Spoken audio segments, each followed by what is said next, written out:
आज के वीडियो बड़ा ही खास होके आल बा। काहे से आज हम चलतनी डीपीएस इंटरनेशनल स्कूल भिंगारी बाजार में, जौना के आज पीटीएम बाटे, मतलब पेरेंट्स मीटिंग बा।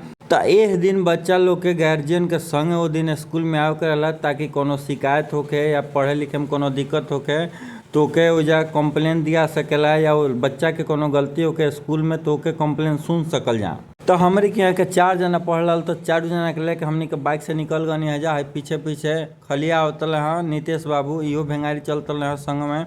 तो कने चले के तब डायरेक्ट हमनी के चलते हैं डीपीएस इंटरनेशनल स्कूल भिंगारी बाजार में।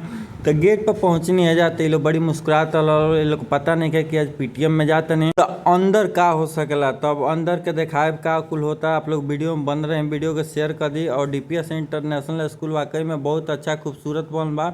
ई ओके जौन बा फील्ड बा, आगे गाड़ी उड़ी जितना पार्क फैल बा आप देख सकतनी, और खूबसूरत स्कूल आगे से दृश्य लौकता। अब हम धीरे धीरे में एंट्री करतनी सब लोग के संग है। तो ये लोग कहिए तू लोग आगे आगे चल लो, हम पीछे से एंट्री मारे।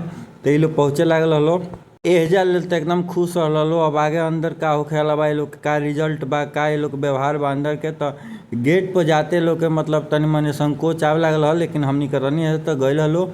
अंदर जाके देखते हैं जब वेलकम टू पीटीएम लिखल बा, माने आज जे भी गार्जियन आई ओकरा स्वागत खातिर ई बोर्ड बना के रख रहा ऑफिस वाला हॉल में। तो एजा हमनी के देखनी है जाते बहुत गार्जियन आई रहे हैं अपनी बच्चन के संगे, और सबे कुछ शिकायत करतल, कुछ बच्चा के बारे में पूछतल, जानकारी लेतल। अब एजा सब महापुरुष लोग का फोटो लगा रहा ऑफिस में। अब हम चलते हैं सीधा अंदर के फील्ड में। तो एजा हमारा जाए कर रहा है तो कहीं तन वीडियो बनाइए ली। तो हम सीधा एक गो रूम के वीडियो देखावत और कला आर्ट देखावत हम सीधा आगे बढ़ गनी हम। तो में जो जवना क्लास में रहा वो क्लास में हमके जाके लोग के बारे में पूछे के रहा, जानकारी लेवे के रहा, शिकायत करे के रहा। तो हम आगे बढ़त गनी है। तो आगे देखते हैं शशिकांत भाई पहले ही से बाढ़े, और ये आंटी जी रही है वो पानी पियावत लिया। तो हम एगो बिस्कुट उठा लेनी है, आ हम फोटो अपनों खींचत धीरे धीरे स्कूल में आगे बढ़त गनी है। काहे से हमके आगे जाए के रहा।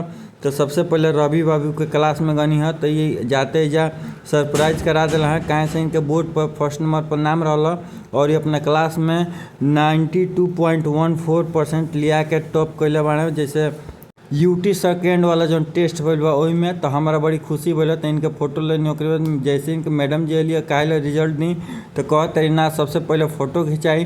तो डीपीएस इंटरनेशनल कॉल एकेडमी के जौन ये जब बैनर रहा हो यहाँ के लगनी है फ़ोटो खिंचो बाबू के संगे। काहे से यहाँ के क्लास टीचर रहनी है, और लड़का जब टॉप कर ले सन तक क्लास टीचर भी बहुत खुश होल। तो हमहूँ बहुत खुश रहनी है संगे संगे। हेजा जाके हमनी के और एजा शिकायत जौन रहा ये सुने लगनी है जा, और अपन जो शिकायत रहा कर लगनी है जा। ओकरी बाद सब हो गया तो हमनी के लौटे लगनी है जा बाहर। और सब भैला के बाद इनमें व्यवस्था बहुत बढ़िया बा हर एक चीज़ के। तो हमनी के बाहर रहनी है जा, बाहर गेट पाते कहनी है चलो लो बाय बाय कर लो चले के घरे। लेकिन हई भाई तनी घबरा गए रहे हैं, तो खिसियला के मूड में रहे हैं। तो आप लोग के वीडियो अच्छा लगल होके, ब्लॉग अच्छा लगल होके तो शेयर कर दी। कैसे ही पीटीएम के वीडियो हो, और पीटीएम यही खातिर होला कि वो जा गार्जियन जाओ और अपन बात कहो और सुनो। तो वीडियो अच्छा लगल होगा तो शेयर जरूर करें, लाइक ज़रूर करें, और हमारे चैनल का फॉलो कर लिए। मिलता नहीं अगला ब्लॉग में।